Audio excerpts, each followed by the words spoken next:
workshop on behalf of ORSAM University. ORSAM is a think tank focusing on the Middle East, but we believe the value of combining Turkey's roles in the Middle East with those in Europe.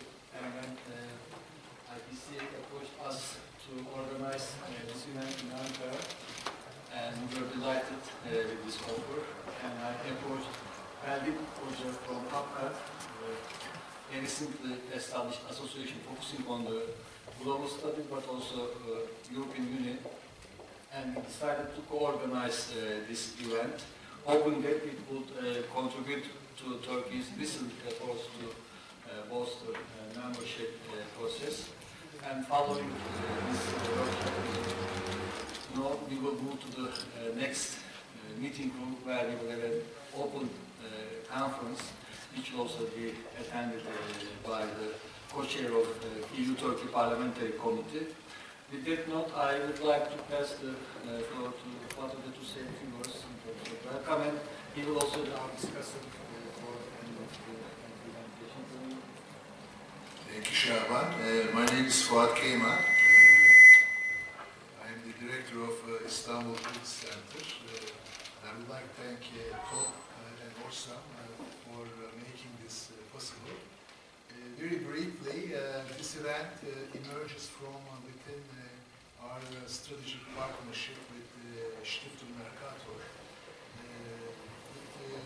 which we've been working on three areas. One actually is climate change, another is integration, multiculturalism and migration, and the third one is Turkey-EU-Germany relations. In this partnership, we do research and we have fellowship programs, and you can actually check it out from IPC website. In the fellowship program, every year we have 8 fellows, and 2 of them are senior fellows. And this year's senior fellows, Mr. Swoboda, and again I thank you for accepting this, and the other one is Professor Gerald from Paris, and then we have Mr. Swoboda, and I talked to Şaban, and he said that one of the good places to discuss Turkey-EU relations in a larger, broader regional and global context is first because of his work and everything, and the TOP's nature of dealing with these issues is TOP University, and second actually is the ORSAM. So thank you very much for having us here, and I floor back to Şaban. Thank you. Hocam, would you like to say a few words on behalf of maybe later? Okay. Great. And with that note, I would like to open the floor for presentations, which will be followed by a live discussion. Please, sir. Thank you very much. I'm very happy to be here. As you heard, as senior fellow from Mercator, in cooperation with Swansea University. After having been for 18 years member of European Parliament, have been dealing with Turkey in different positions, including rapporteur for Turkey for some time. We are a bit in a strange situation, because on the one hand we know that Turkey can live without Europe and Europe can live without Turkey. But we know at the same time Turkey would be stronger with Europe and Europe would be stronger with Turkey. Nevertheless, we don't come to closer to an agreement. We are still in some way blocked. And I think it is very important, also when I see the communication strategy here presented, that we overcome that kind of difficulties and make it very clear to our citizens and to ourselves sometimes that the other partner would be very, very helpful in bringing in our own policies, our own strategic aims. And the closest partnership, so to say, of course, is membership of Turkey inside the European Union. So it's not only about partnership, friendships, something like that, but we started so much with close relationship, economic relationship, customs union, which will be dealt with later. that I think we should not stop here, but should proceed and go to the next steps.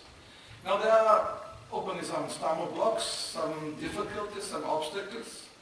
One which is very actual, of course, is including the vision about the region, especially in connection with the Syrian war.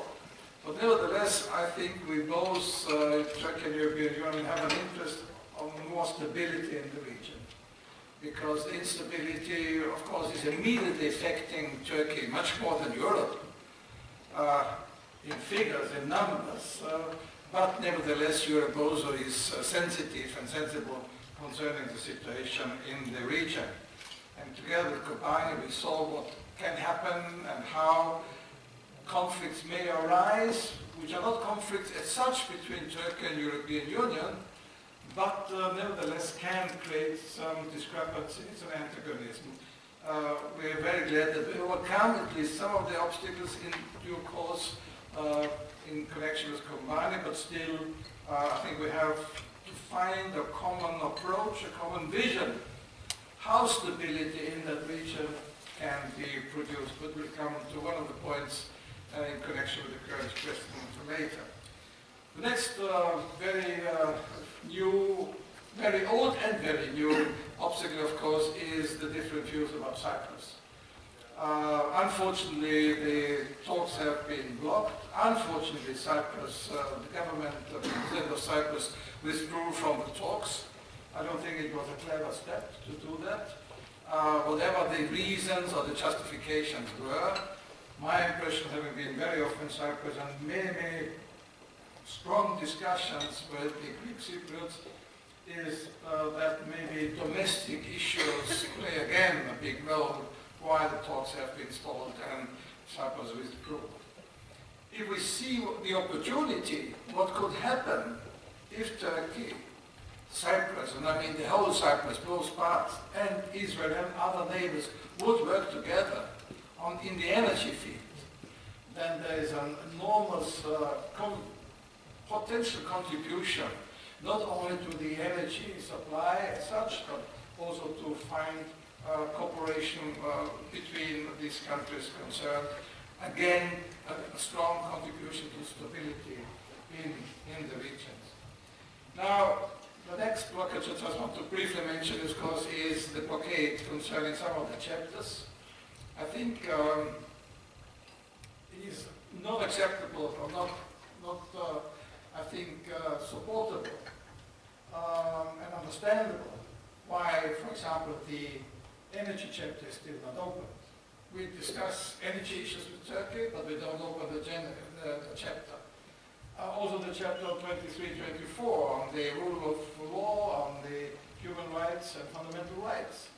We criticize some of the issues, some of the legal proposals in Turkey, but we don't open the chapter, which would give a basis to the European side at least to have an honest discussion.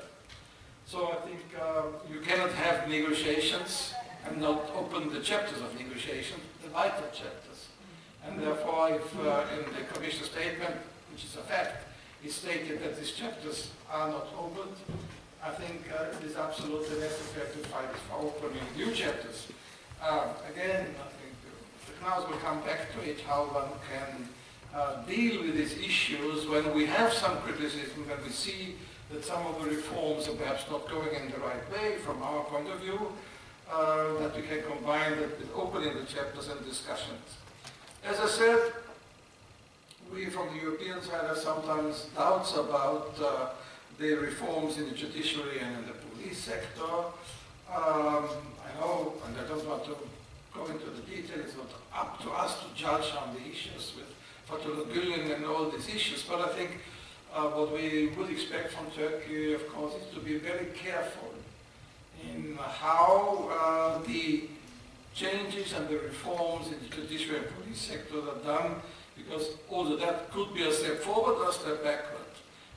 Nobody denies the necessity that some of these reforms should be done, but nevertheless I think we have to be here very careful on this issue.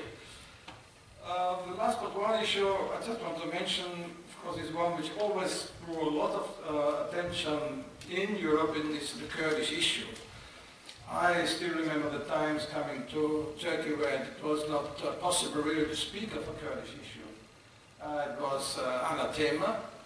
I think that the Erdogan government did a lot of steps forward in that direction, and it was very courageous to start the talks. Now I know, again, that there are many difficult issues to overcome. I think the chance to have a Kurdish regional government in Turkey, which I could also visit some months ago, and the good relationship with between Basan and Erdogan and Kılıçdaroğlu, the Prime Minister, is a big chance to find a way out of that difficult crisis. I know that they are different and have a different approach than the Syrian Kurds and, of course, at the PKK, but nevertheless, I think as dreadful as awful the situation is at the moment, it is also a chance. It gives a chance because it underlines the necessity to find an agreement on peace. How it can go, of course, one can discuss different things.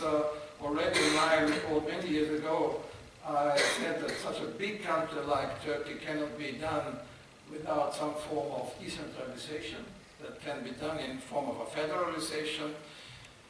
I am personally, but it's up to Turkey to decide, a bit critically to do it only according to ethnic lines, because there are other issues than the ethnic lines, the regional issues and so on. Coming from my origin from a city government, the government of Vienna, I'm very much in favor of stepping up also the cities' competences, finances, and many of the cities could be won as alliance against a too strong, let's say, regional, ethnic-oriented autonomy if you give them support and because they have their own interest, they have their own job to do.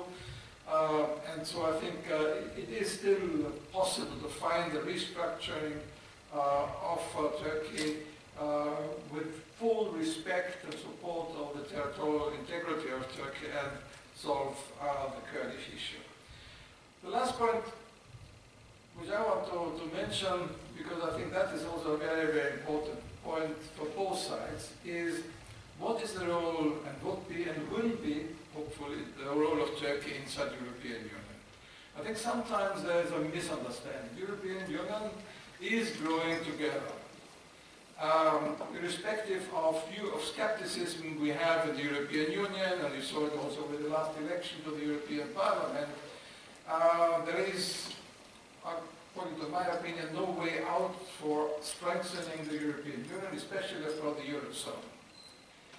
But on the other hand, in the European Union, you have a tendency that some of the regional characteristics or national characteristics have to be preserved inside this European Union.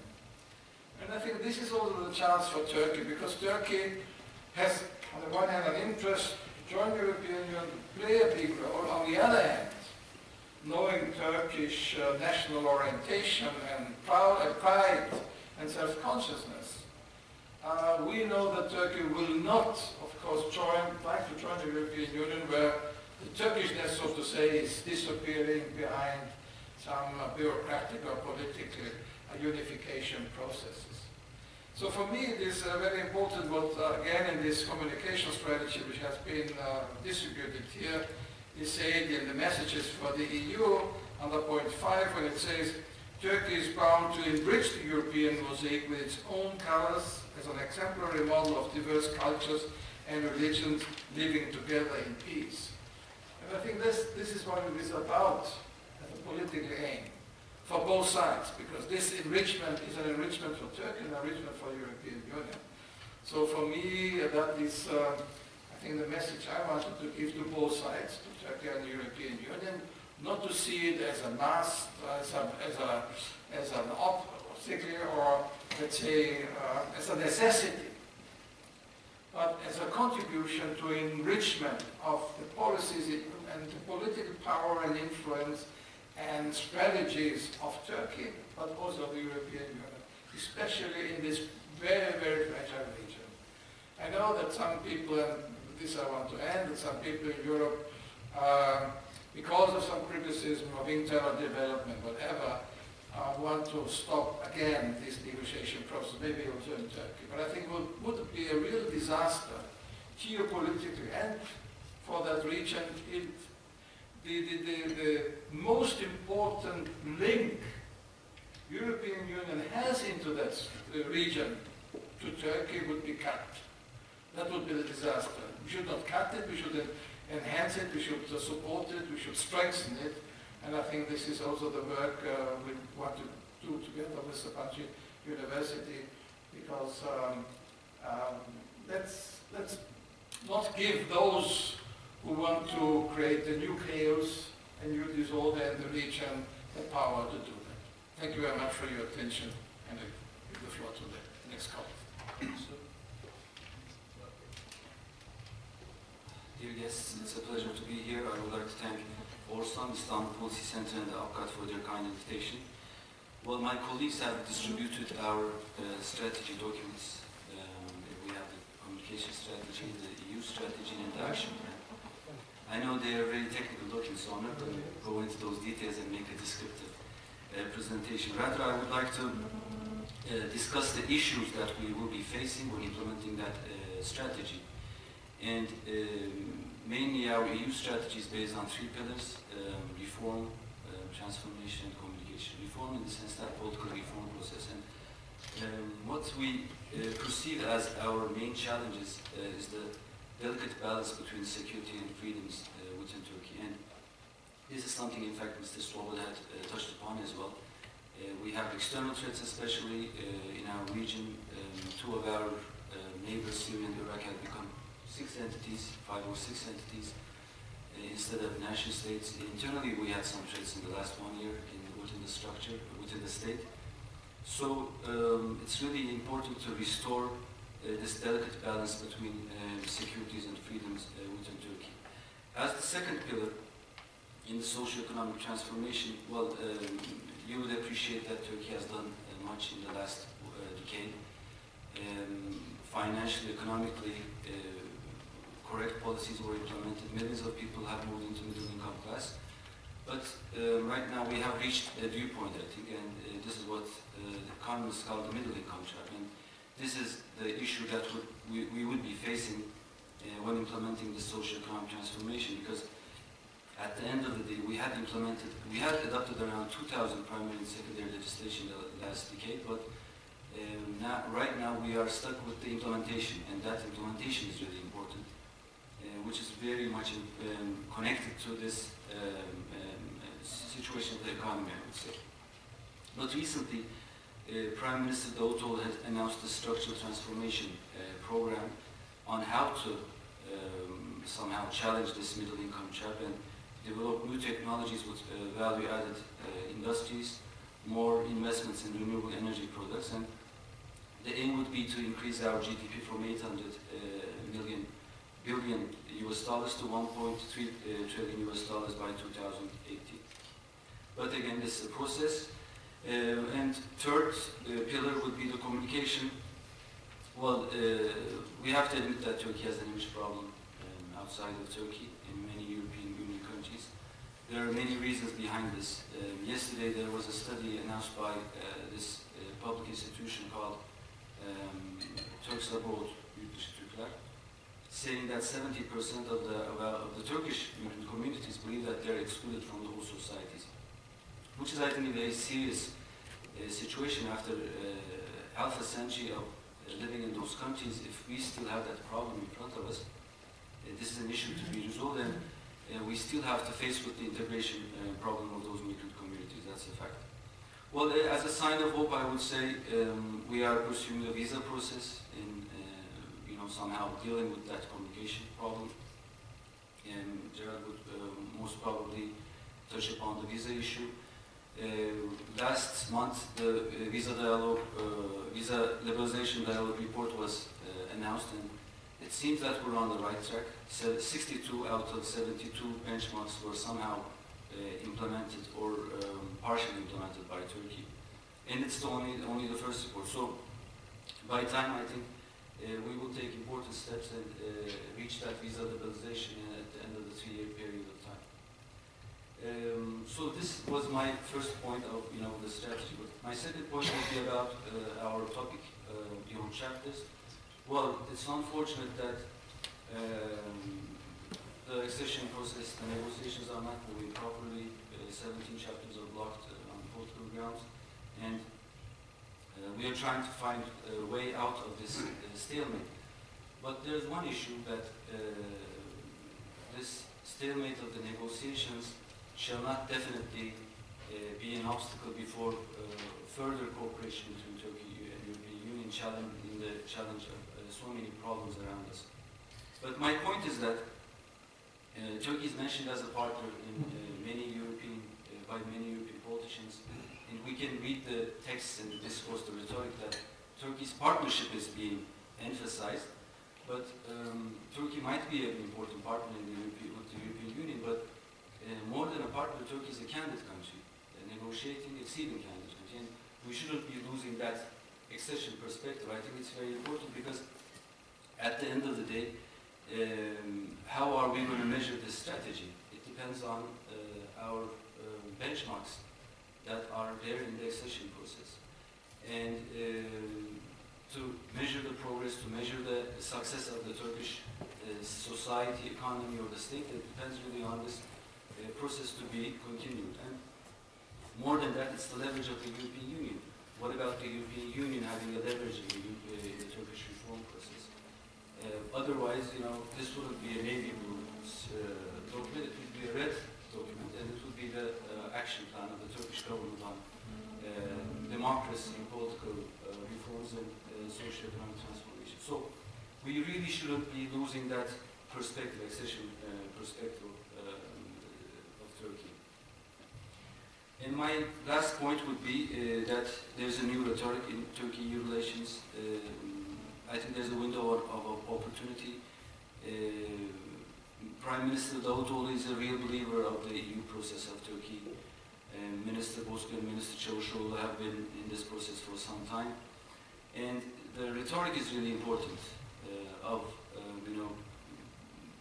building bridges or strengthening bridges between Turkey and the European Union. And we can see that there is a more positive, constructive and cooperative rhetoric between Turkey and the European Union, but how are we going to really capitalize this rhetoric? I think that's the question. How are we going to make this rhetoric to transform into a new paradigm of Turkey-EU relations? That should be the question that we should be trying to somehow address today and further. But the issue should really be about how Turkey would be back in the game. I think that's the main question that we should be trying to answer.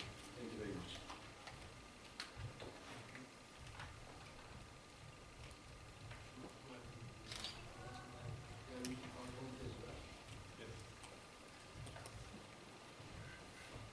So, this is working. Well, first of all, I want to thank the hosts here in Ankara and also, of course, IPC, Mercator.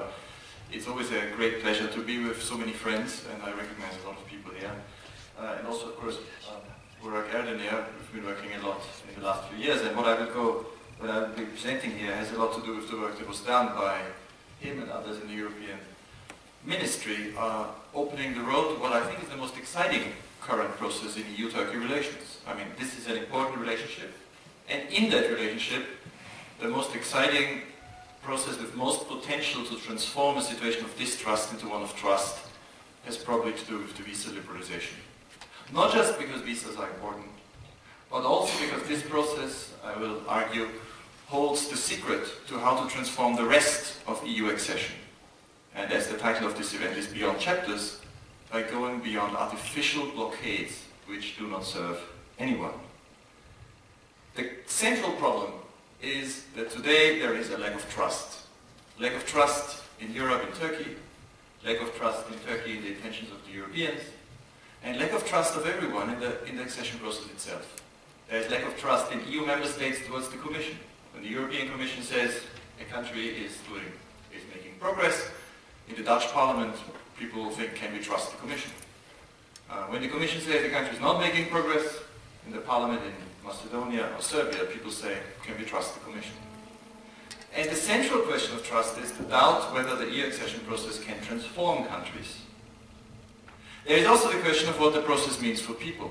I mean, you've referred to grassroots advocacy in your document. I think in every step of this long and drawn-out process, we need to get back to make the argument how this actually affects ordinary citizens. And all of this is currently not addressed in the accession process. The current accession process, with chapters stuck, with 3 years not opening anyway, is fundamentally undermining trust because it is not meritocratic. What does this mean? It doesn't depend on your performance. If Turkey doesn't perform, or if Turkey does perform, and this is not just true for Turkey, it's true for Macedonia, it's true for Albania, it's true for Serbia, Bosnia, this is not actually how the process is measured or how it moves forward. Let me give you 2 examples. Currently we measure in the public opinion, in public debates, in political debates, the progress by the opening of chapters. How many chapters have been opened? When will we open the next chapter? That's the debate. I put it to you that it's a pretty meaningless debate that rewards the obstructionist states in the European Union. Why? Well, look at this. This is Turkey's, these are the numbers from last year's progress report. This year is not much different. According to the European Commission, Turkey had 14 opened chapters and there was good progress in 2. There were 19 not open chapters and there was good progress in 5. Wait a moment. How can that be? What does it mean to have an open chapter? There is no relationship, and this is true not only in Turkey, it's true in the Balkans as well, no relationship between opening a chapter and making progress over many years. Nor is there obviously a relationship between opening a chapter and being already advanced. This is also from last year's progress report. Turkey has 14 open chapters, and according to the Commission, the progress to the alignment with Turkey is advanced for 6. Not opened, also 6. So what we see is in fact a very frustrating process. Everybody discusses when we open a chapter. On each chapter, for the opening and closing, all 28 EU member states have to agree. So everybody has a veto. This veto is clearly not linked to merit. Cyprus blocks Greece, blocks Turkey, Greece blocks Macedonia, somebody else decides to block Bosnia, or Kosovo is not even recognized. It's not to do with merit. So we have stairways where each step you are blocked. But when you ask what happens when you reach the next step, it's not very clear. What's the advantage of opening chapter 22 in summer of 2013? What happened in Turkey as a result? So we propose, well, we put it to you that this has produced what we call the Godot effect. You know the play, the absurd theater of Samuel Beckett. These 2 tramps sitting around, waiting, Vladimir and Estragon, talking to each other and waiting for Godot. Let's go. We can't. Why not? We're waiting for Godot. Godot being the European Union. And this is not just the feeling in Turkey, it's the feeling in Macedonia. It's the feeling in many other Balkan countries. And this is extremely demotivating and breeds distrust. Visa liberalization is different. If we are looking for a practical, implementable way to get out of the trap of a staircase to nowhere, of the Godot effect, then we should look at what is currently happening in the visa process. Why is visa liberalization different? Why is it differently done? And why is it promising to restore trust? Well, we have some momentum, as you know. A visa liberalization process started in December 2013. What does this mean? Is it like opening a chapter? No. What happened was that, in fact, Turkey was given an extremely detailed roadmap, which was essentially the same, I mean, it was somewhat differently written, but essentially contained the same conditions that were given to other countries that have gone through the process before. Specific roadmap with things that needed to be done. This is a credible process because lots of countries have done it and received the reward, visa liberalization. All the Balkans, Albania, Bosnia, Serbia, Macedonia, Montenegro, recently Moldova, very soon Georgia. I think next year also Ukraine. So this process has worked for the countries that have done it for many years. Why? Because it is concrete and transparent. These conditions are spelled out clearly. Everybody knows what they are. And they are assessed in an extremely precise way. If you look at this really fascinating already somebody referred to it, the report by the European Commission on progress of Turkey towards visa liberalization. On the first page, the Commission explains that it has 5 criteria. Requirement fulfilled, almost fulfilled, fulfilled partially but with good reason for prospects for further progress, only partially, or requirement not fulfilled. Precise language on each of the conditions in the roadmap. So if you read the assessment, you know exactly on all the conditions where Turkey stands. And next year, you can see exactly what has changed. You can also check whether you believe what the Commission experts have said. It is extremely transparent. It makes it very easy for civil society, for parliamentarians, for interest groups to understand what the government is doing. And it also makes it easy for the government to claim when these things are fulfilled. Look, we've done our homework. Now, this makes it very easy to track progress on very specific issues over time. This was the roadmap for Bosnia, where at first Bosnia had not fulfilled the conditions and then it had. And when the Commission came back to the member states and said, Bosnia fulfills the conditions now, you have to lift the visa requirement. Member states did, because the member states experts believed the assessment. Who do you need to persuade? Well, of course, interior ministers. I mean, that's the key. It's not the foreign ministers. It's the interior ministers in Europe who will take, in the end, this decision. People like these former interior ministers, we invited them to Istanbul a short period ago. This is a former Italian interior minister, former German interior minister, others. We got them in to ask, give us advice, how do you persuade your colleagues? And what they said is, you focus on a few key concerns. Illegal migration. If Turkey is a partner to the EU in helping prevent illegal migration, this is a major argument to lift the visas. And Turkey has done a lot. This is the land border with Greece. You see the numbers from July and August 2012. A dramatic fall in crossings along the land border since August 2012. But this is the recent trend that should be worrying. These are the numbers for this year. In the first 9 months of 2014, 31,000 detected illegal crossings from Turkey into Greece. And this is the sea border. It's not the land border. The land border is basically closed. But it's the sea border. 30,000 of those are across the sea. So this is a central issue on which Turkey has to work. Now what will Turkey need to do? Well, I'll get to it in a second. Integrated border management. Cooperate with EU authorities. Cooperate with the member states. Second concern, asylum. The EU and member states are rightly worried that if they lift the visa requirement, there will be lots of Turks who will go and apply for asylum. Why is this concerned? Because this is what Macedonians did, and Serbs. Lots of them went and applied. In Luxembourg, 70% of asylum applications were from Macedonia and Serbia after the visa requirement was lifted. The problem is that you can accelerate the visa process and make this less of a problem. But in the case of Turkey, it's hard to accelerate because 12% of asylum claims were granted. So there are still too many problems with human rights in this country for asylum authorities in EU member states to grant asylum. Here are the latest numbers, 2013. Last year, authorities in member states decided 5,000 asylum cases, and in 640 cases asylum was granted, which is 12%. Now compare this to Moldova and Macedonia, 0%, 0.4, 2%. I mean, on this also Turkey will need to work. If these numbers go down, you have a very strong argument with interior ministers throughout Europe. Finally, civil rights. There is in the visa roadmap a very specific reference to the right to liberty and security, free trial, freedom of expression, assembly and association. If you read the report, it's very specific things, like an independent complaints body for police violations of the law. I mean, all European countries have this. There are other very specific things. These would serve Turkey. They are European standards. Once they are done, you can go to the European Parliament and say, we fulfilled the conditions. Where is the process now? The Commission works incredibly intense on this. There have been more than 7 assessments, and these assessments are 1 to 2 to 3 week trips, where people from Brussels and experts from across the EU are coming, and this is just an overview. And the summary is in this report. And the report highlights where the problems are. Burak is right. A lot of progress has happened. A lot of things are positive.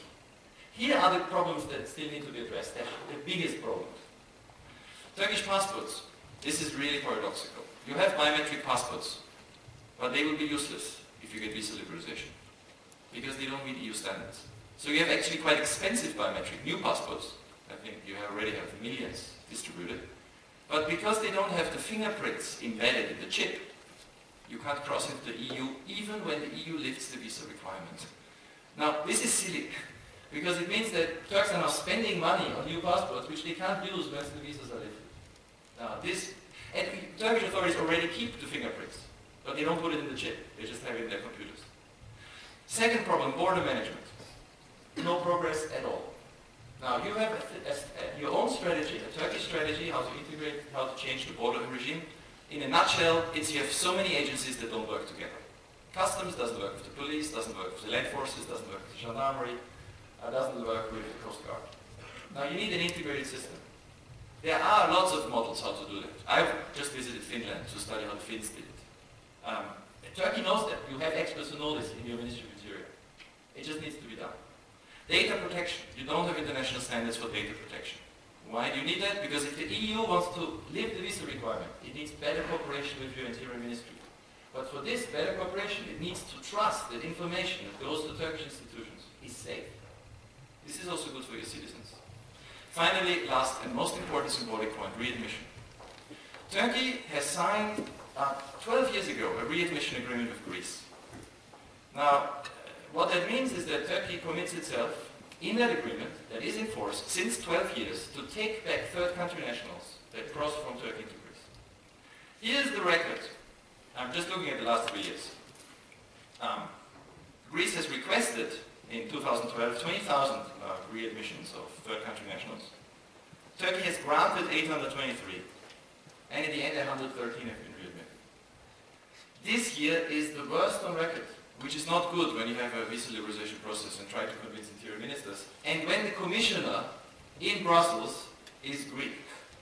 These are the numbers for 2014, the first 9 months.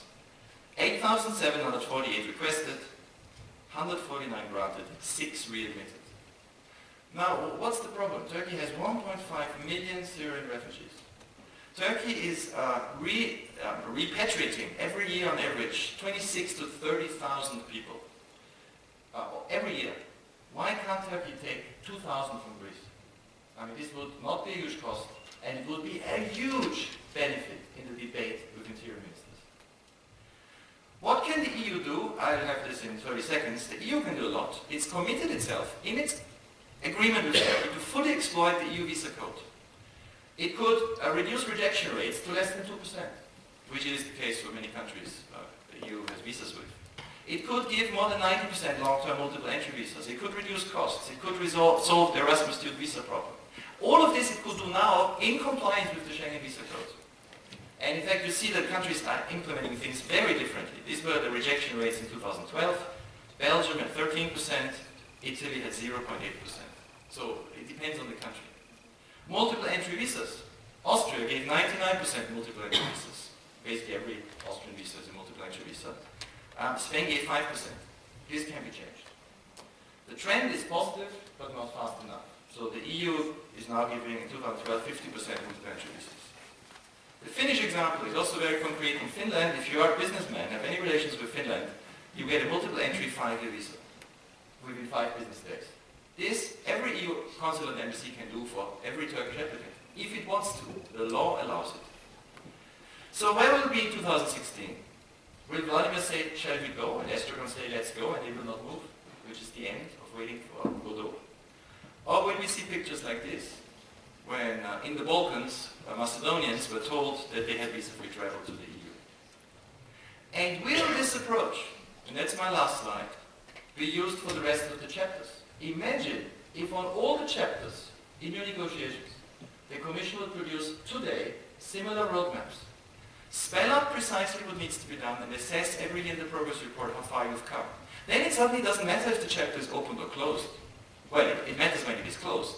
But it no longer matters when it is open, because the Commission can do that with all chapters. And it could do it with all countries that are applicants.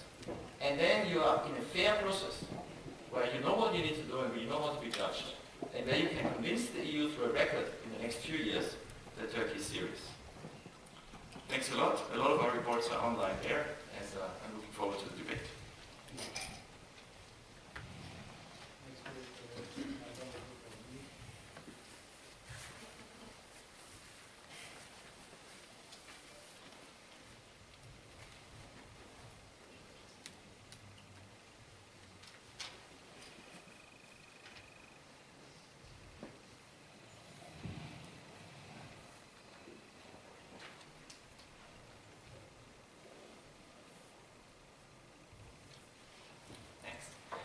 So also, welcome to the distinguished guests, and I really want to thank RBC and for the invitation. Up front, let me mention mentioned, my name is Erdal. I'm from the IFO Institute, and I'm an economist, not a political scientist. And the topic, Turkey and the EU has not been on our agenda. And I will try to give you in the next 10 minutes an insight why Turkey is today on our agenda. Because I'm dealing with trade policy, trade effects, free trade agreements in particular. And we have accomplished several studies for different countries. For the German ministry, for example, we have analyzed the economic consequences of the Transatlantic Trade and Investment Partnership. For the Austrian ministry, for the European ministries. And within this context, Turkey has a very specific situation. And I want to give you a brief sketch. What's the problem? And why we think this is highly linked to the roadmap for the European Union from Turkey's perspective, but also from Europe's perspective with respect to Turkey's future. A few words to TTIP, the Transatlantic Trade and Investment Partnership, as an example. So the European Union, the world becomes more regional, and there must be reasons why we observe more and more these regional free trade agreements.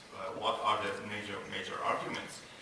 One reason is, in particular after the crisis, that there is I will give you an example, very simple economic figures. There is a decrease in competitiveness in Western industrialized economies in Europe and in the US compared to emerging economies like China, Brazil, India. The other important aspect, I mentioned that already, is that the success of the last 20 years in globalization was because trade liberalization was taking place under the umbrella of the World Trade Organization.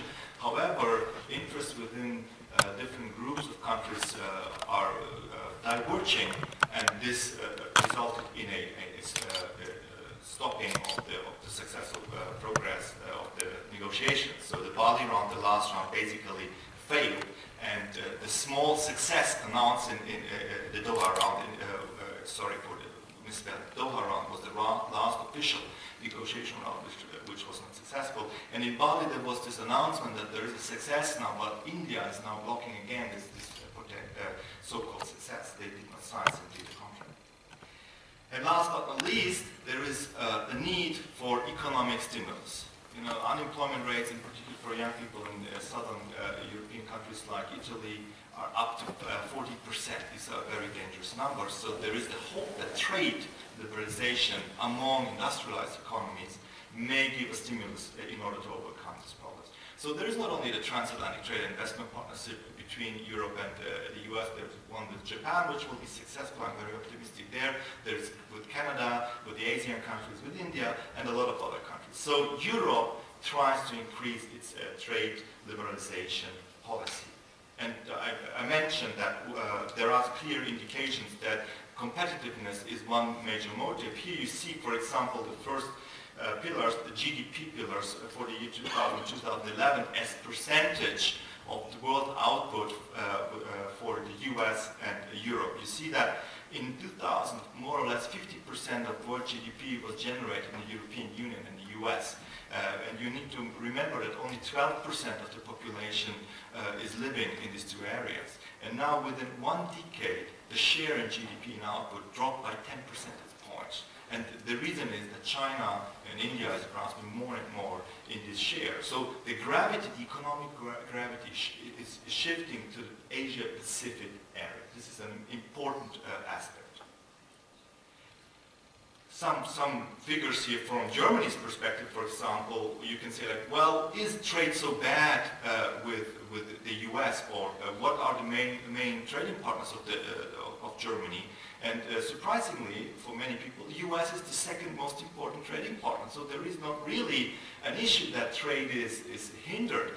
But maybe these absolute numbers, the volume of trade, is not the right metric. You need to see how the dynamic development is emerging during the last years. And on the third pillar, you see I just depicted the growth rates of trade among the partners. And all the emerging economies, China, for example, experienced a growth rate in bilateral trade by 800%. Russia by 500, Turkey by 300, Brazil by 300. So again, there is a shift towards emerging economies, so the Western alliances, if you want so, need to react. This is one argument. So I don't go deeper into, I could tell you as such a lot about the free trade agreement effects, but I want to show you now why Turkey is so particular in this context, in this EU context. Here I show you, for example, what will be the potential gains after a successful transatlantic trade and investment partnership has been signed. For the EU, we expect, these are the most recent calculations, around 4% total growth, additional growth, just because of elimination of trade barriers. The US 5%, Germany will be a bit below the European average. And then there is Turkey with a negative side. So we expect that Turkey is going to lose between 1.5 to 2.5 percentage points in total GDP output. And I'm not going to fix this number. The core message should be like what you should take from this simple table is Turkey is going to suffer from losing competitiveness. This is the problem. And why is this? I guess most of the people in the room know it. Turkey has a very special position within the European Union with respect to the free trade agreements. Since 1995-96, effectively, Turkey is a member of the customs union, in the European customs union. That means Turkey gave up its trade policy sovereignty. That means you cannot just independently decide with whom you liberalize your trade relationships. So the European Union is defining this, and unfortunately, the customs union with Turkey doesn't foresee that Turkey is part of the liberalization which is agreed on with third party. That means in the case of TTIP, for example, Turkey has to open its market to the US in the manufacturing sector. This is the segment where the customs unit is in effect. However, Turkish companies won't be able to enter the US on the same conditions as European companies.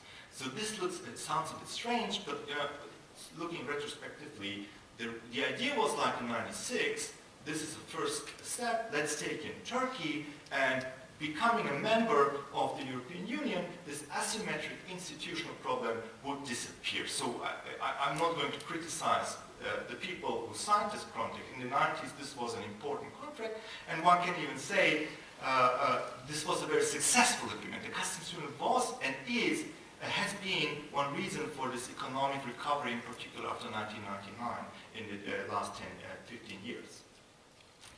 Theoretically, what are the potential solutions for these institutional asymmetries? The easiest way, I mentioned that already, if Turkey becomes a full member of the European Union, then it has the same rights as all member countries and there is no asymmetry. But this is not a realistic medium-term perspective, so it's also not a really solution option.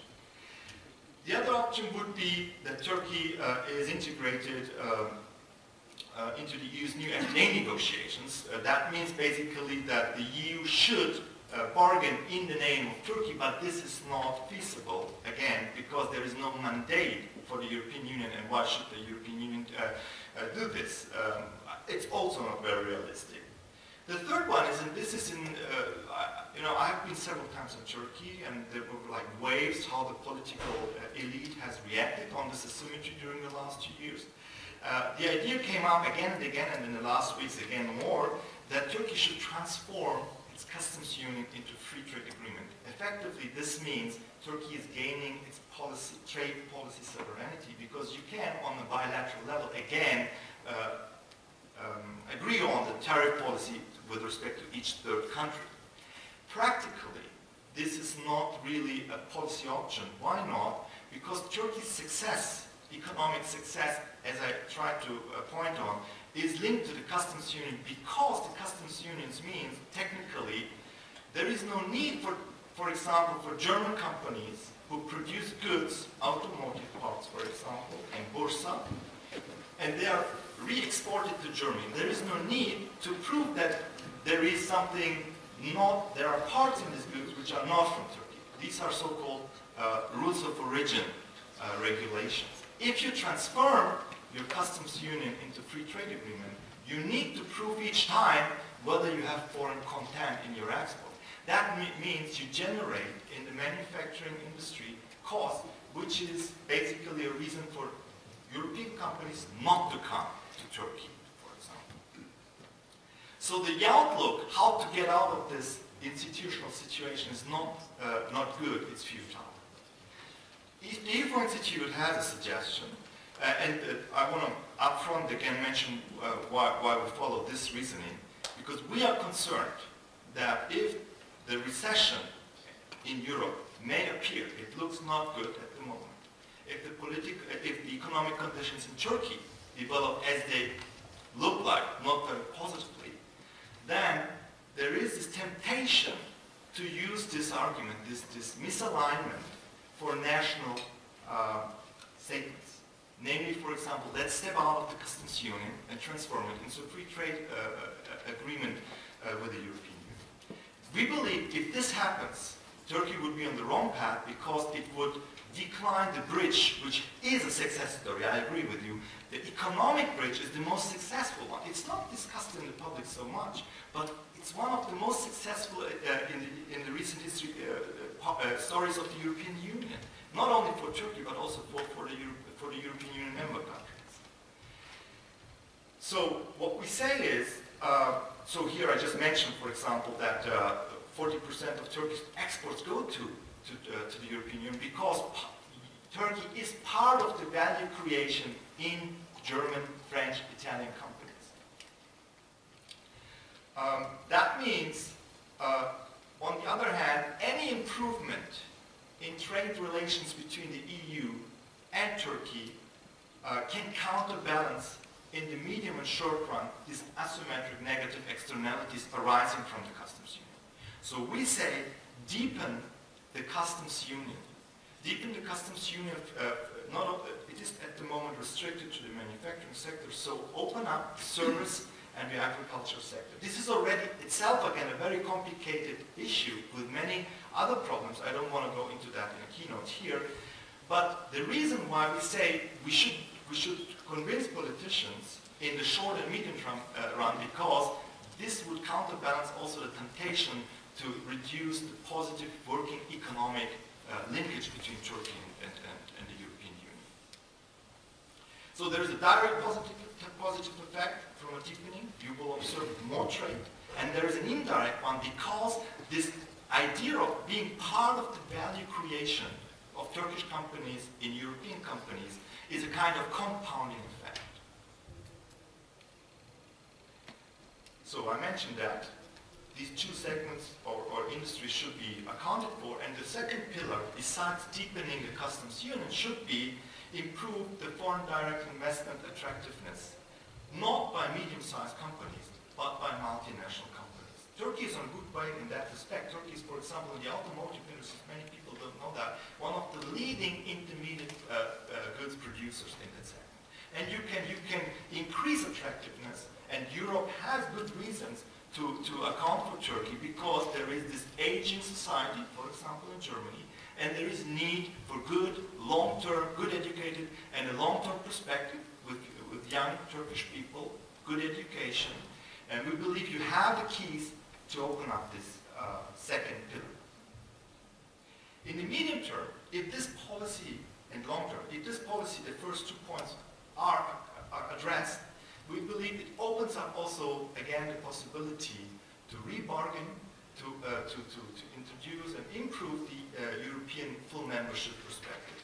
Because the idea is, if the economy works, these more political, socio-political aspects also improve. At the moment, just to give you a number, the most recent survey in Germany, with the question whether Turkey should become a member of the European Union states, 64% of Germans don't want Turkey to have in the European Union.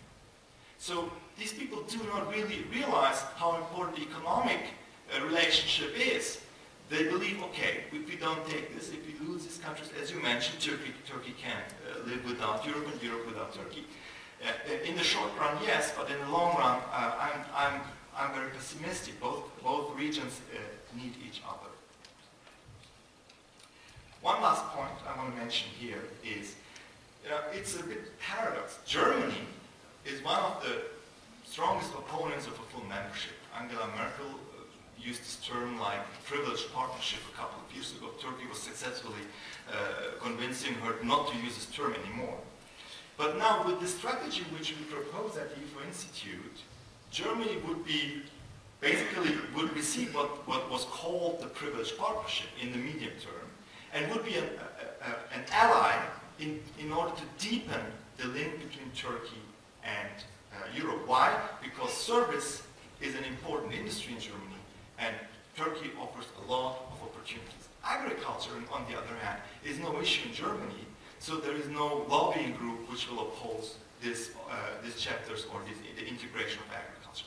On the other hand, the southern countries, which are more behind this idea of a federal system in the European Union, supporting Italy, Spain, very open to Turkey, they would be more reluctant exactly in these two chapters. So agriculture in particular, France will be for sure very reluctant in deepening the customs union. But you see that there is a shift, a potential shift in this strategy, but we believe that it is achievable. There are good reasons to pursue in particular Turkish politicians. That means, I'm not going to repeat all these points again. I mentioned that. For me, it's important again to mention one thing. We believe, from a German perspective in particular, if the economic linkage becomes weaker, the xenophobia with the 64%, I wanted to give you a number, is to become even worse. So everything should be done to maintain or to at least maintain, but better to improve the economic linkages. The history of Europe is a success, but it started with an economic success. All the other aspects of socio-political integration followed after a solid economic foundation was built. And with that, I want to close here. Thank you for this comprehensive presentation. Without losing much time, I would like to turn to Fuat Hoca for brief reflections. Then those who are willing to contribute to the discussion, if you could put your name tags like that, and I can also follow the discussion to Thank you, Şaban. We don't have very much time, and we like to hear your opinions and your contributions, so I will be very brief. As a matter of fact, I agree with most of the things that we have said, and there was a logic of bringing these four guys together, because starting with Mr. Swoboda, definitely we need to do something about Turkey-EU relations. We know that Turkey will be okay without Europe, Europe will be okay without Turkey, and they will be strong together. So we got to actually find some mechanisms to new term re-energize the Turkey-EU relations in a way that some sort of mutual interest and mutual benefit can be, and mutual trust can be established between two parties. But of course it is difficult, and the problem actually is how to do this. And everybody talks about this, but nobody actually does the first step forward and puts on the table convincing mechanisms by which we do the re-energizing. And Gerald's visa liberalization, I agree. I think it actually carries in it a little insight and point about how to re-energize. We should take it seriously, and that's why we keep listening to Gerald. That is a great actual job you've been doing it. As a matter of fact, there was a photograph of today's Prime Minister Ahmet Davutoğlu, then European Enlargement Commissioner Şaban there, and so visa liberalization and positive agenda were actually discussed together. I mean, visa liberalization was contributing to positive agenda, and positive agenda was actually making us go beyond visa liberalization and think of Turkey relation in a larger, broader sense. So I think we should actually hear Europeans about this. And the second one, actually, I also agree with Erdal that deepening custom union is also a way of doing it, because there are some problems with it, but nevertheless, in the areas of agriculture, in the areas of food and others, we know that economic anchor is extremely important between EU-Turkey relations, and also we know that economic dimension has been the most successful dimension in addition to education in Turkey-EU relations right now. So this objective way of thinking about deepening custom union actually is an important topic to discuss. And as a matter of fact, this deepening process might have positive reflections on the Arab Spring and countries and the regions and might affect positively to the good neighborhood policy. But nevertheless, I might actually put on the table two more to discuss, and one actually is Burak Erdenir's point, and right now we hear from all the key Turkey's decision makers that 2015 is the year to re-energize Turkey-EU relations from the Turkish perspective. The President Erdogan says it repeatedly, Prime Minister Davutoğlu says repeatedly, and as a matter of fact, Mevlüt Çavuşoğlu becoming the Foreign Affairs Minister, Volkan also becoming the EU responsible minister. So all of these actually kind of give the indication that Turkey is taking seriously this EU relations, and we might actually have expectations from Turkey to actually make concrete steps forward. And then Volkan Bey actually is giving the hints that Turkey will do this with all these actually new strategies, new communication techniques. And within the third pillars, the third one is very important because communication actually what we need also in the Turkey-EU relations in terms of energizing. So actually we should actually think about what Turkey should do in a concrete way to actually make positive steps. I think Europe is having double standard, Europe is having all these problems, that's fine, but nevertheless actors should take the first lead, and I think Turkey might take this first lead for the process of re-energizing.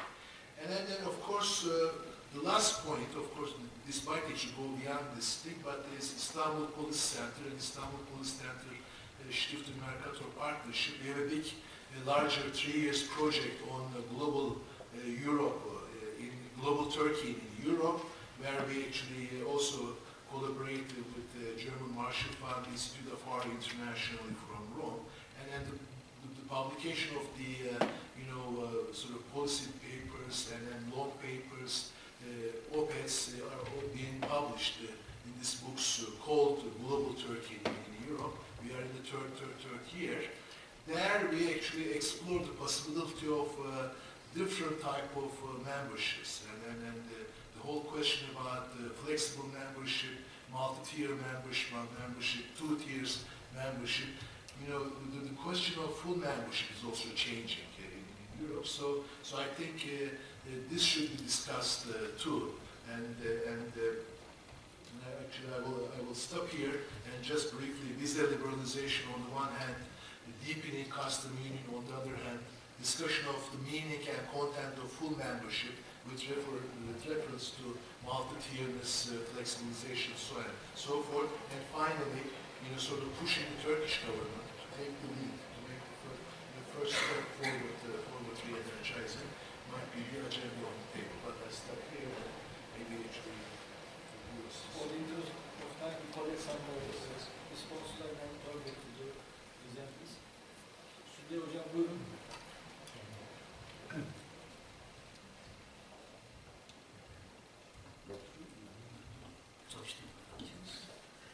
I'm Süleyman Hocam from Bilkent University. I thank the analysts for the comments they have made. And I will comment on the Erdal Bey's comments. And it is really interesting to listen to Erdal Bey, where he mentioned it should be deepening of the customs union should be considered.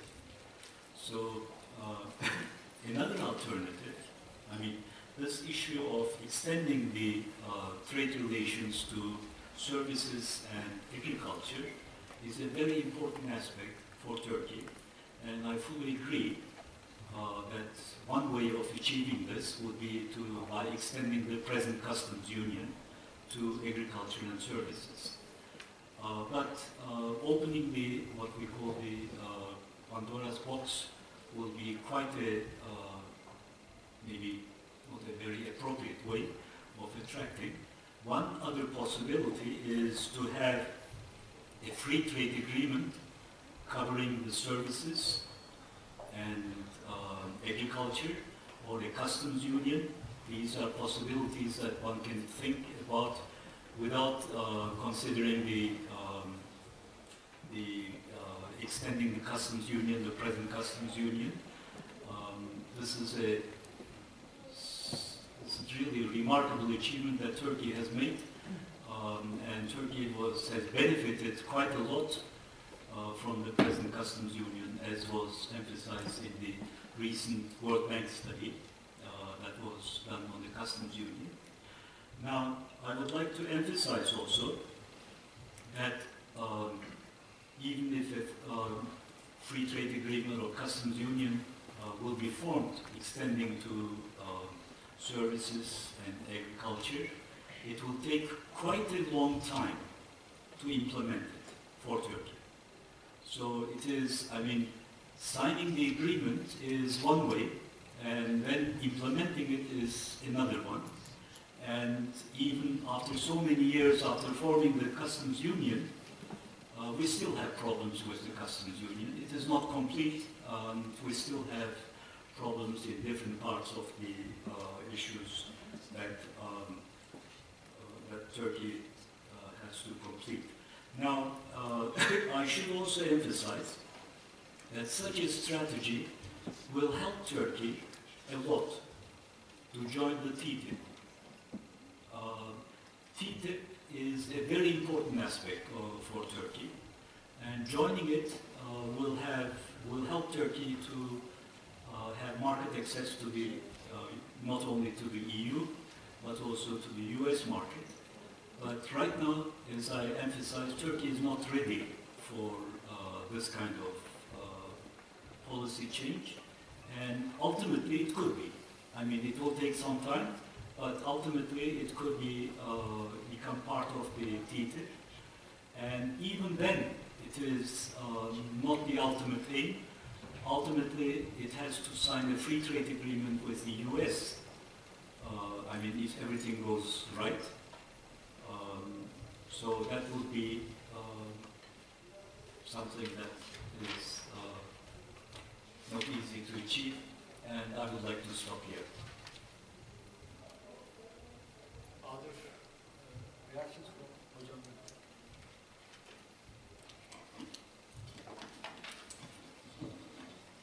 İhsan Sezal, Dean of the Faculty of Economics and Administrative Sciences of Tokyo University.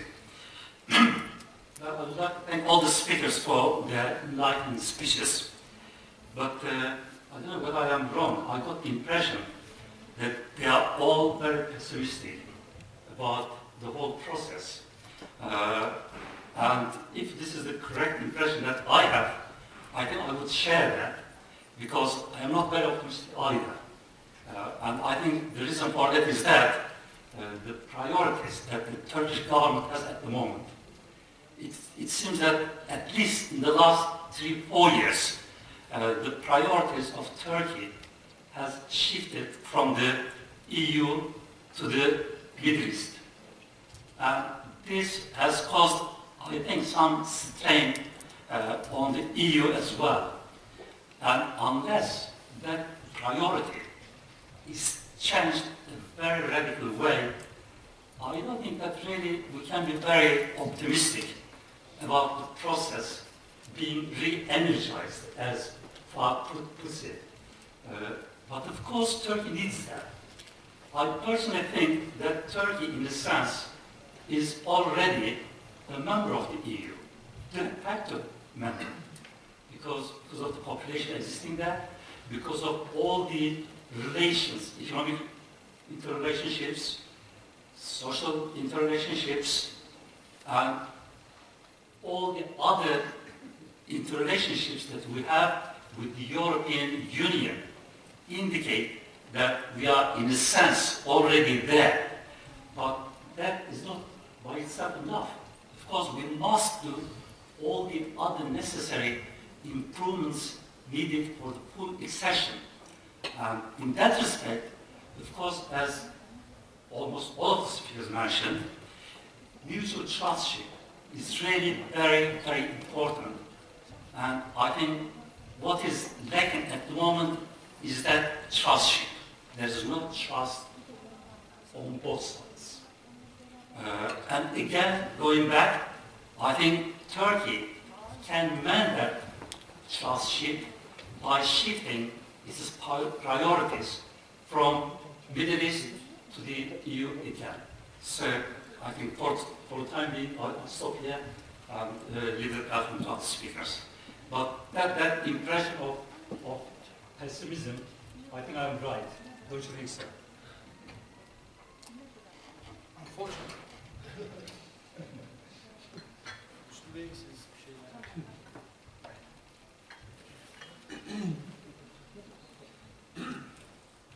Thank you very much.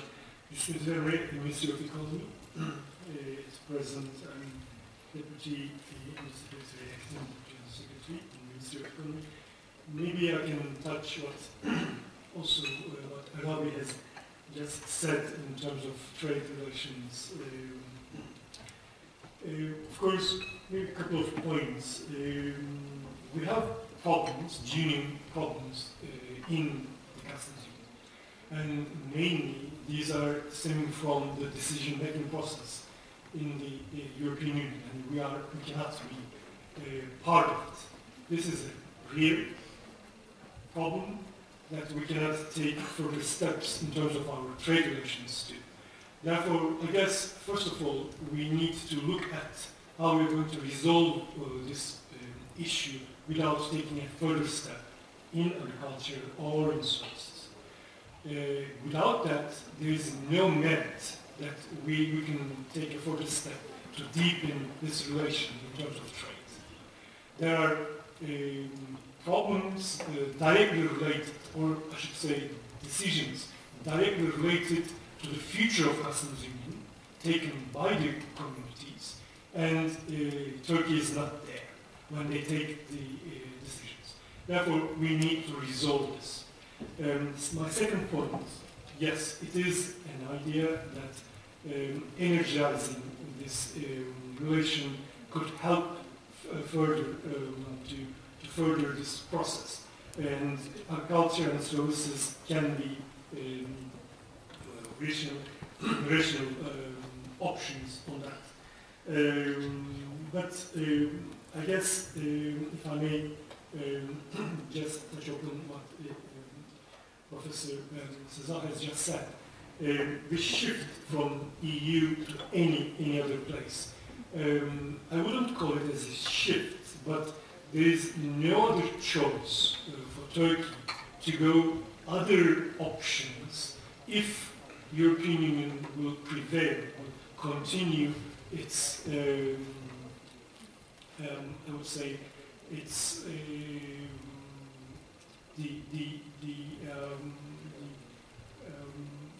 the behavior that it has just adopted politically, just to stop, I would say,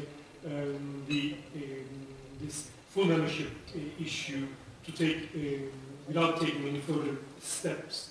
You see, as a developing country and as an emerging country, Turkey has now reached to 160 billion US dollars of exports, which makes almost with its imports more than 450 billion US dollars worth of total trade. And if you include services in that, we are more than, as a capacity, we have 500 billion US dollars capacity of trade. Therefore, and if you look at our targets for 2023, only exports, which is 500 billion US dollars, in order to achieve this, in order to when you look at our population, the young population, and their expectations, in order to go with that economic needs, Turkey has no other choice but look at other options in terms of trade and economic relations to develop. Therefore, my last point is we need to ask the French, German, Italian investors, tradespeople, if they are looking at this Turkish market seriously, and if they are enjoying now the conditions there, and if they would like this to continue with the same technical structure that they are producing, they are manufacturing in Germany, in France, which is exactly the same, because this is our duty, because of the customs union, in Turkey. And if they would like this to continue, then they need to go to their governments and ask them to look their own proceedings, what they have been doing as policy, if they would like to think about once more what they can convince Turkey, or I would select the word encourage Turkey to take those further steps. Therefore, this is maybe our duty too, but the duty is on Commission side too. When we start talking technically with them, it is not enough to hear South Cyprus problem in our technical problems. We are in a way fed up hearing South Cyprus problem in our technical discussions. Therefore, we need to just have other approach from the Commission, a real approach, a genuine approach, and we are ready to cooperate. A little bit encouragement, I guess, would work for that. And TTIP issue is a point which is going to change everything for Turkey, and it's going to change our relations in terms of customs union too. So we need, the Commission and Turkey should need to be very careful taking their first steps. Thank you.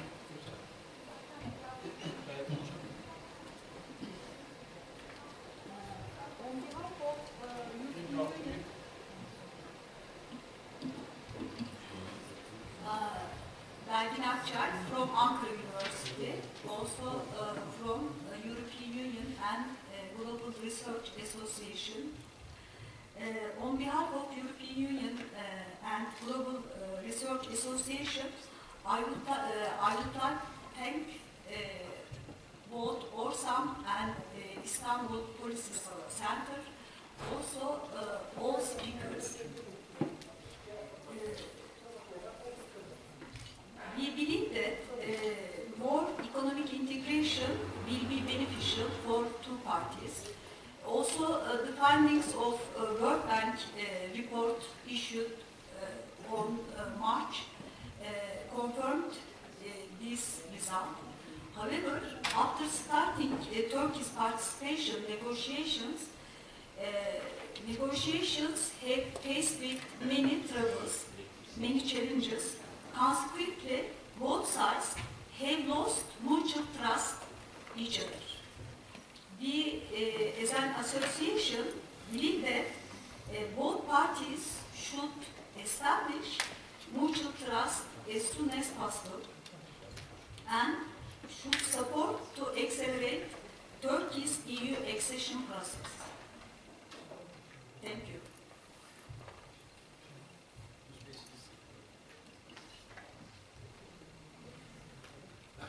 My name is Yunus Belet. I am from Turkish Ministry of Foreign Affairs from the EU department. I joined previous speakers who thanked to the panelists for their contribution. Maybe I made a brief remark on a point stressed by Mr. Erdal Yalçın. He referred to a public report made in Germany that 65% of Germans don't want Turkey in the European Union.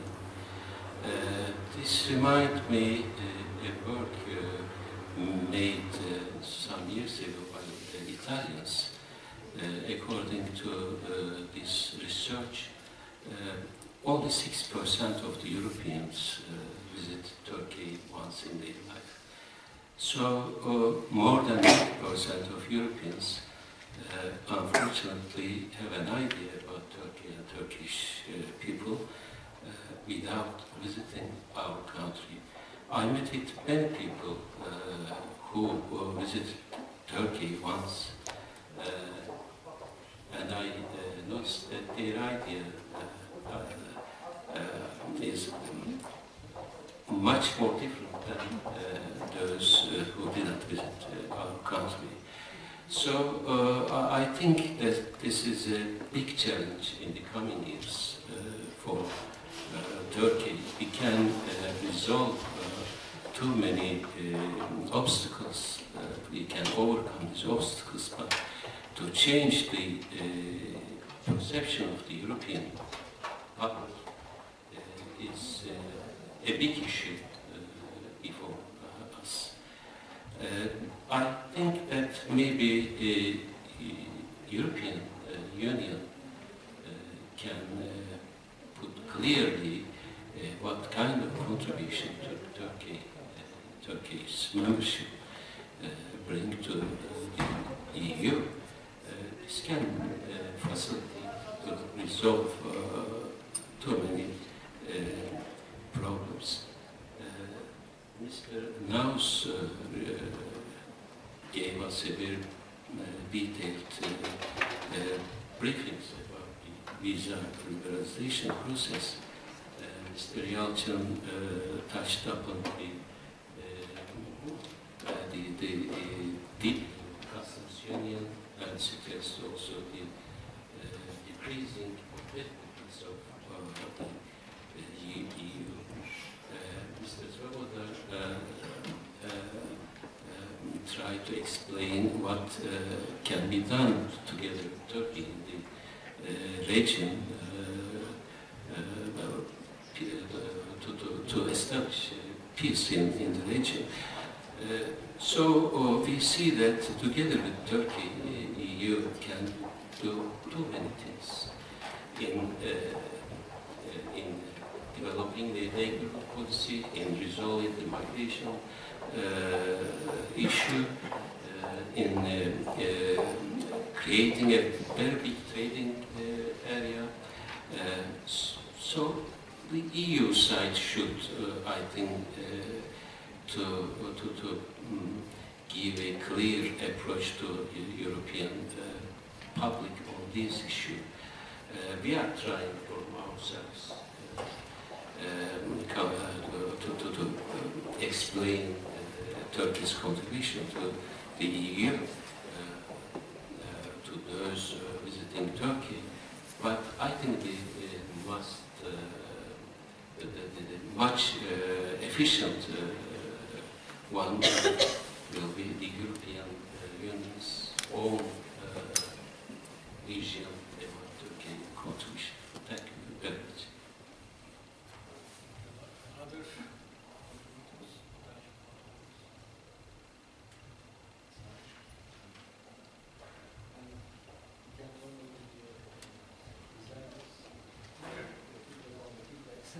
Very briefly, thank you very much for the discussion. I just want to mention perhaps one issue, which was the reorientation towards that region. I think it's true, but I don't think it's an alternative. How can this region be an alternative to European from the economic side, from the political side?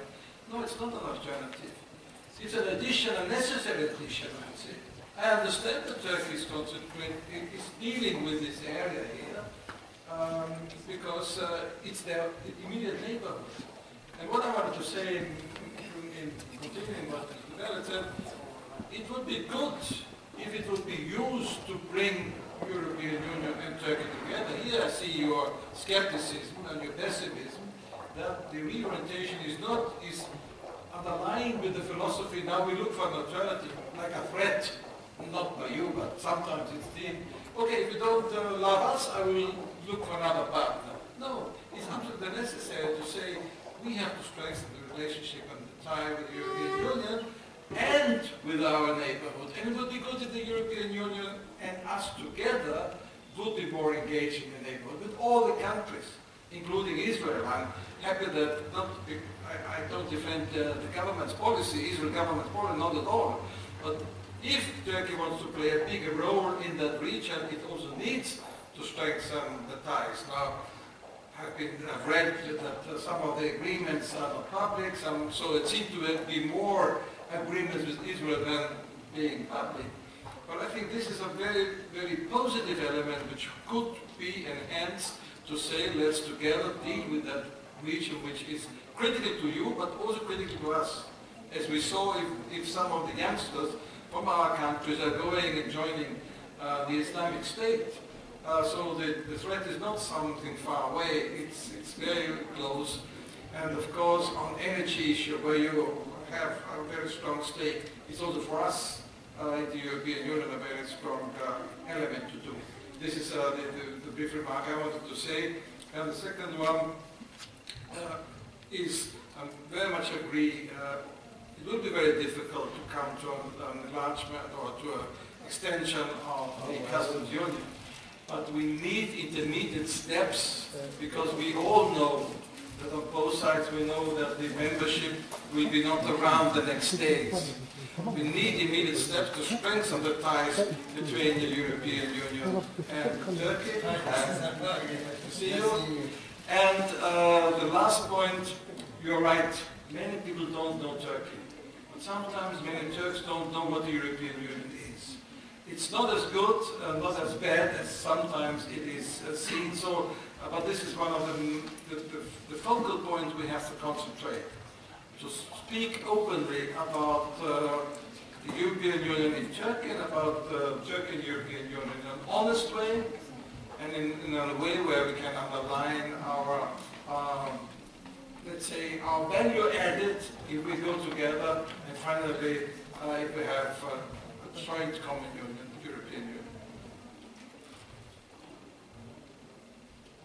Well, just one remark. Professor Cezal, I think, said that we're a pessimist. For myself, I would say I'm a realist. My ministry was established in 1999 to pursue the accession process.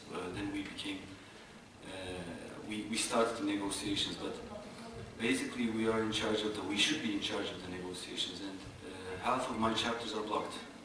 And there's no. We have 14 directors in our ministry, which are in charge of those chapters, and that's their basic duty, their task. The task of the ministry is to pursue those chapters. So it's really disappointing to see that it's not moving. Well, we are creative enough to create these strategies and documents, but at some point you really have to work on your own file, on your own dossier. And last week we were in Brussels. Mr. Demirkan was co-chairing the Joint Parliamentary Committee meetings. It was the 75th Joint Parliamentary Committee, 75. And it was established back in 1966. At the time, many of the member states of now were even at the Communist bloc. So, it's really disappointing, again disappointing, to see that still those meetings are captured by the Greek Cypriot parliamentarians. I mean, Mr. Demirkan knows it very well, because he has to manage those meetings when each and every agenda item is on Cyprus. Because, each speaker or member of the parliament is speaking on behalf of his or her country. And the Cyprus issue is the most popular. Well, this is a long list, you know it very well. And many of the people in Turkey believe that there are double standards when it comes to Turkish accession. So the thing is, EU is becoming more and more irrelevant for Turkey. And I think that is really alarming. And that is why we are really trying to put Turkey back on track. And that is why, this negotiation process is important. I do respect the work of my dear friend on finding a way out for, you know, for the chapters to use this roadmap method, which was used for the visa liberalization dialogue for Western Balkan countries. But at the end of the day, you again have to go to the council to open, or I don't know what, or close, or whatever the procedure will be. But you have to get the approval of each and every member state, and we're stuck there because of the Cyprus issue, which was somehow transferred into the Turkish accession process. Well, if it was not the Cyprus issue, I'm sure, and you know, this was also mentioned by Minister Bozkır, that some member states would come up with some other ideas of blocking Turkish accession. So, yes, we seem to be pessimists, but we're trying to be realistic. Thank you. Well, let me immediately follow up on this. I think if the current trends continue, we have no reason for optimism. I mean, and this is not just Turkey. I think the enlargement policy is in a crisis everywhere. I mean, you focus on Turkey for good reasons, but there's a country, Macedonia, which has been a candidate since 2005 and has been blocked by its neighbor. Bosnia hasn't even applied yet. I mean, a lot of countries are stuck. It's not just Turkey. And the popularity of enlargement in the EU, I mean, you mentioned Germany. Actually, at this moment, of the 15 old members, 11 have a clear majority against any enlargement. It's not just Turkey, any enlargement. This is the last Eurobarometer poll. So the trend, and this trend was the last 5 years. So in the last 5 years, we've lost enlargement in a lot of EU publics. So if the trend continues, there's no reason for optimism. But I am not a pessimist, because I think there are very obvious ways to change the trend. And they are realistic. If Turkey and the EU make a success of visa liberalization, then by the end of 2016, and these numbers are the numbers for what Moldova was able to do, what Bosnia was able to do, you know, what Ukraine will be able to do. You know, big countries, small countries, poor countries, all these countries are poorer than Turkey. By the end of 2016, Turkey, if it meets the conditions of the roadmap, the Commission will, I'm 100% certain, propose to member states to lift the visa requirement. And then Cyprus has no veto, because it is a majority decision, not unanimity. And this is also why, in the case of Albania, where France was thinking about a veto, in the case of Macedonia, where Greece was thinking about a veto, the whole dynamic was different, because there did not exist a national veto. If the visa requirement is lifted by the end of 2016, just think of what you've said rightly, people should meet and see each other's countries. Europeans should see Turkey. Turks should feel at home in Europe. I always say that the median age in Turkey is 30 years. So we are dealing with the next generation. If these young people can go and travel as easily in Europe as Poles or Spaniards going all over Europe, they will have a different perception. They will change the perception of Europeans. But look at the numbers. We've wrote this report on the Turkish Erasmus generation. At the moment, of the 15 to 35-year-olds, the question, have you been abroad for training or education? Well, 28% of Norwegians, 28% of Austrians, 24% of Swedes, 3% of Turks. This is the lowest number in all of Europe. Erasmus students, as a percentage of the population, Turks are the lowest number. So this we need to change, and the visa is one of the problems that keeps young people from traveling. You know, business people have ways to get visas. Young people don't even try. So I think if everybody in Europe and in Turkey takes this process, which has worked before for many countries, which cannot be blocked by one member state, which is fair and transparent, takes this process seriously the next 2 years, focuses on the issues we've discussed, makes this a success, then we have the chance in the next 2 years to change the dynamic. And if the Turkish public sees the visa lifted, and sees it's easy to go on budget airlines from Izmir or Adana or Trabzon to Manchester or Liverpool or Amsterdam or Vienna, where many of them have even relatives, I think the perception and trust will change. Now, this is why I think this should be the central issue now, because it matters to people and it's doable. And if that changes, I then argue, and we've discussed this a lot, we had many meetings, I then argue, if the EU takes this as an inspiration and approaches Turkish EU accession in a similar way.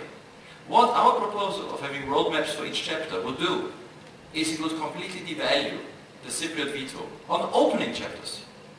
And this we need not just for Turkey, we need it for Macedonia and others as well. If the opening of a chapter, which anyways doesn't change so much, is not the big thing, of course in the end you need to close chapters, but remember, Croatia closed 8 of its chapters just before it joined. Actually, it opened and closed them in the last year. So opening and closing chapters is not the key. The key is that Turkey has the Commission's assessment that it meets all the conditions. And I think the Cyprus conflict will only be solvable when Turkey is just before joining. And when the EU has said, now we've invested 10 years, Turkey is about to join, and now let's address it. Before that, unsolvable, like the Greek-Macedonian aid dispute. But this is why I think this is the way forward. And so I'm optimistic because there are people in the Commission, the Director General of DG Enlargement, they are thinking like this. They like these ideas because they've seen it work with visa. So I hope there will be a new dynamic.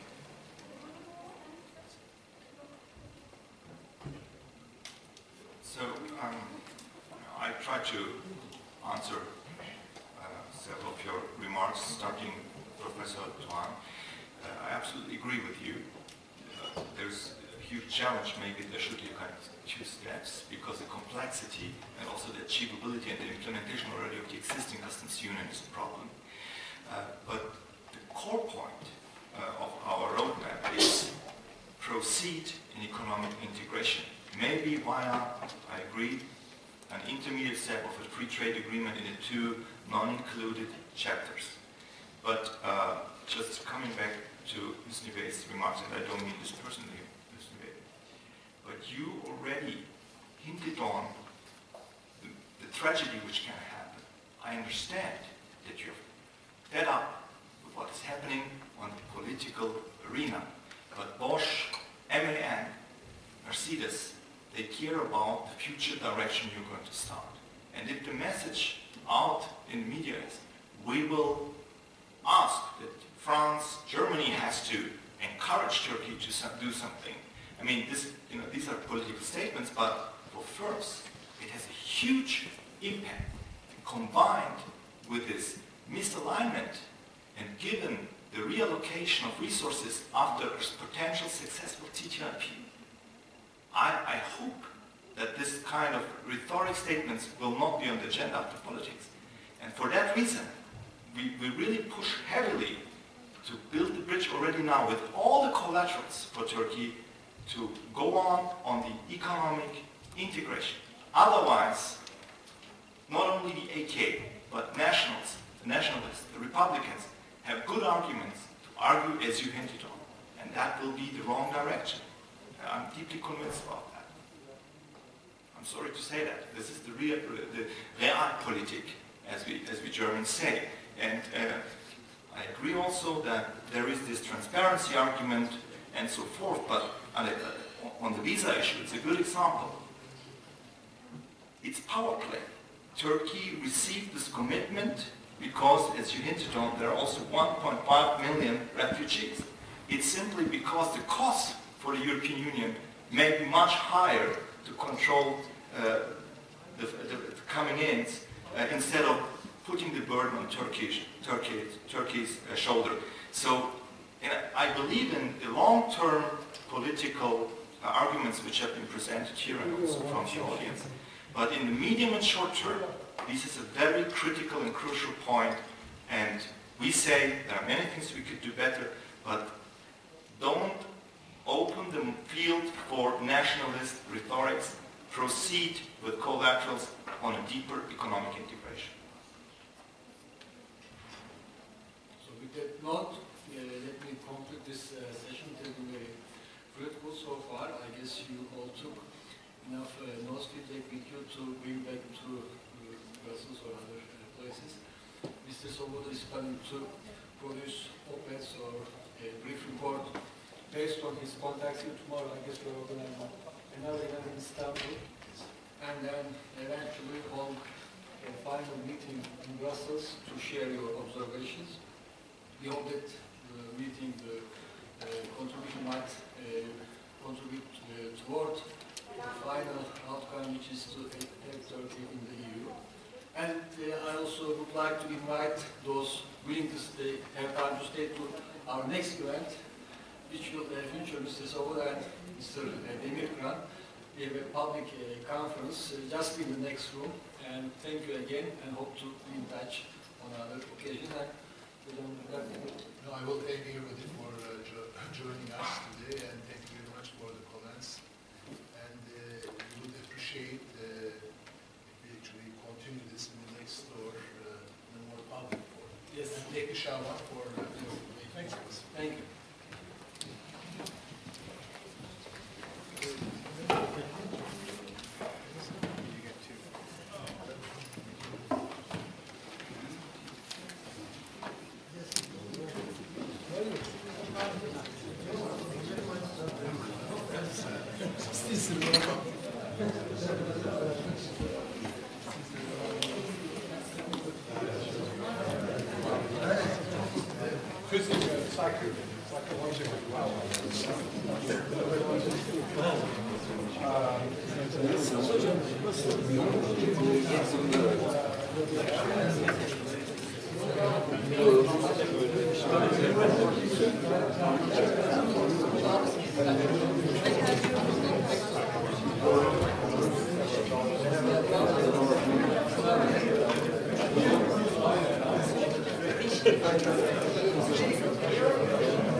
Ziyarete geçecek çünkü de bu kuşuna yetişemiyoruz yani.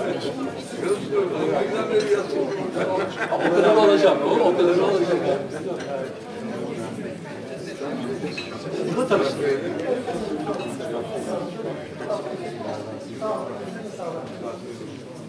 Evet, evet. Ben dinleyemedim. Geçmiş geldi. Onları dedim. Simitçi oluyorsun.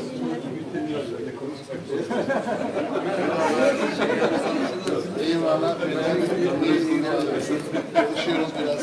Evet, hoca. Ne güzel, ne güzel. Fiyatlarımız da bayağı olmuş. Ben ona baktım. Bayağı iyi. Görmüş olduk.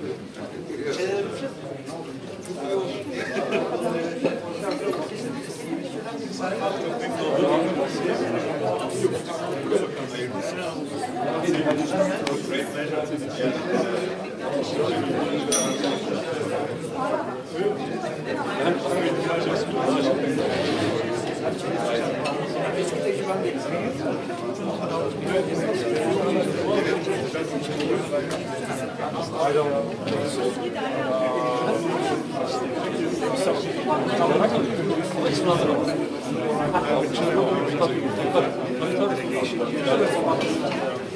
Acaba yani bizim nasıl bir şey?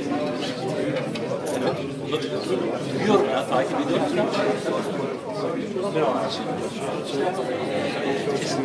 Okay. Yeah, sure. Why don't we do it now? Actually, we're not going to stay with those partners. Evet, Hande yaşandı.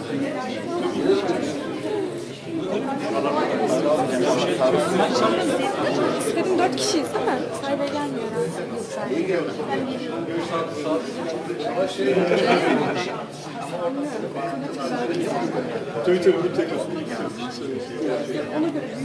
İyi örgütleniyoruz. Onun için birçok şeyleri beraber yapalım yani.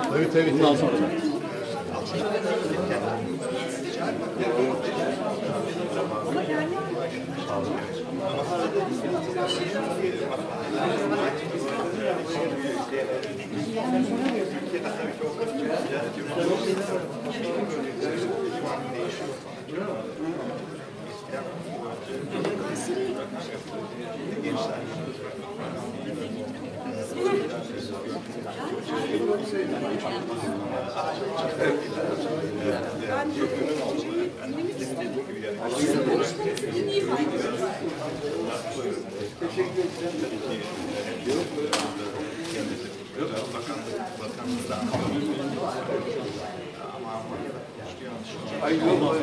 Hocam, büyük bir sorunun altına sokuyorsunuz. Hayır, ben sadece hoş geldiniz. Merhaba, kolay gelsin. Ne var ya?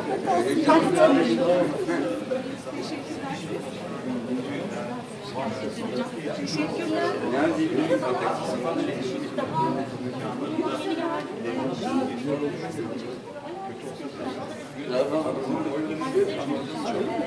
Öyle oldu. Merhaba.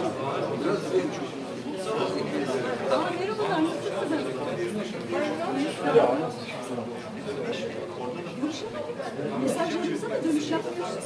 Listeye koyuyoruz. Ona göre. Bir görüşme. Hiç hocam bir görüşme yapmadı dedi hocam. Arif Bey bize kırıldı mı? Anlıyorum. Sevgiler lüzumsuz bulmuştur. Evet. O da olabilir. Dernek deyince hocam. Allah Allah. Dernek üyeliği.